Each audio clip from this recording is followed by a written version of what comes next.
Perkenalkan, nama saya Nathanael Mulyono Karistan dari kelas IS 3. Jadi pada hari ini saya akan mempresentasikan hasil kerja tugas ekonomi saya. Selamat menyaksikan.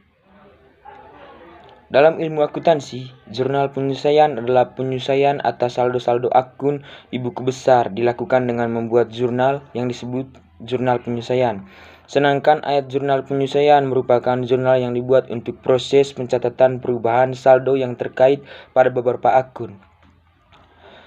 Jurnal penyelesaian adalah jurnal yang dibuat pada akhir periode untuk menyesuaikan saldo-saldo perkiraan atau akun sehingga menunjukkan keadaan sebenarnya sebelum penyusunan laporan keuangan.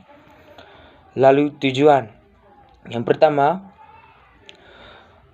untuk memunculkan akun yang belum ada di neraca saldo. Yang kedua, untuk mengurangi nominal dari akun yang di neraca saldo jika nominalnya terlalu besar dan menambah jika nominalnya terlalu kecil.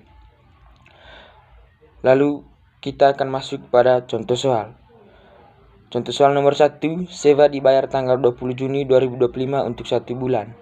Lalu contoh soal nomor 2, perlengkapan yang terpakai senilai Rp 2.500.000. Yang ketiga, gaji dibayar tanggal 16 Juni 2025 untuk 1 bulan. Lalu soal yang pertama itu dibuat jurnal penyelesaian dari tanggal 20 bulan 6 sampai tanggal 30 bulan 6.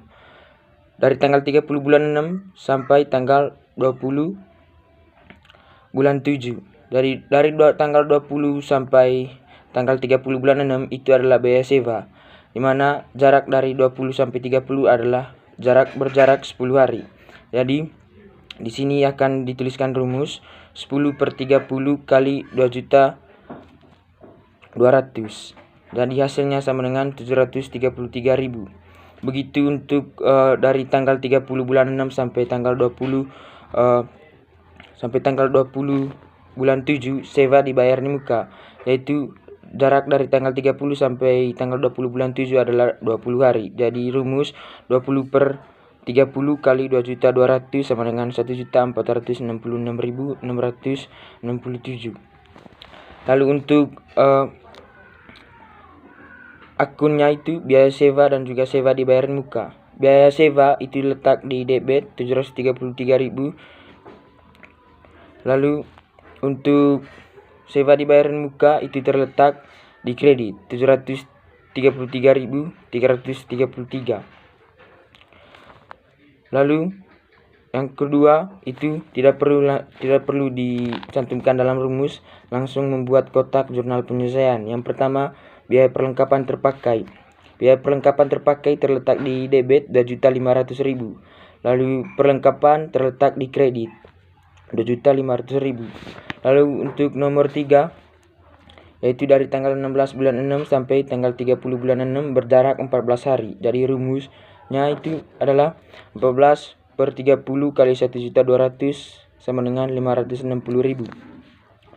Lalu dari tanggal 30 bulan 6 sampai tanggal 16 bulan 7 itu berjarak 16 hari, sehingga rumusnya 16/30 kali 1.200.000 sama dengan 640. Lalu untuk kotak jurnal penyelesaiannya, yang pertama akun biaya gaji terletak pada kredit 640.000.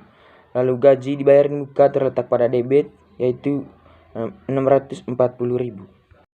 Baik, yang berikutnya adalah kertas kerja. Jadi kertas kerja adalah lembaran berlajur yang dirancang untuk mengisarkan semua data akuntansi sehingga memberikan gambaran tentang laba rugi, saldo akhir, aktiva, utang, dan ekuitas perusahaan.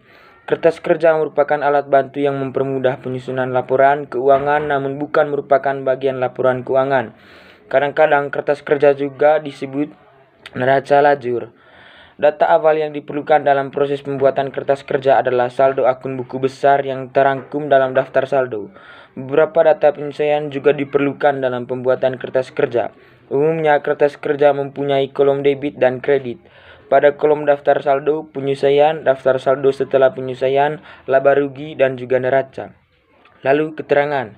Yang pertama, kolom nomor dan nama akun diisi dengan kode dan nama akun sesuai dengan yang diatur perusahaan. Yang kedua, kolom daftar saldo sebelum disesuaikan atau kadang disingkat daftar saldo saja diisi dengan nilai saldo akun buku besar. Lalu yang ketiga, kolom penyesuaian diisi dengan hasil analisis data penyesuaian. Yang keempat, kolom daftar saldo setelah disesuaikan diisi dengan hasil penggabungan 4 kolom sebelumnya yang terdiri dari kolom debit dan kredit, daftar saldo, dan juga penyesuaian.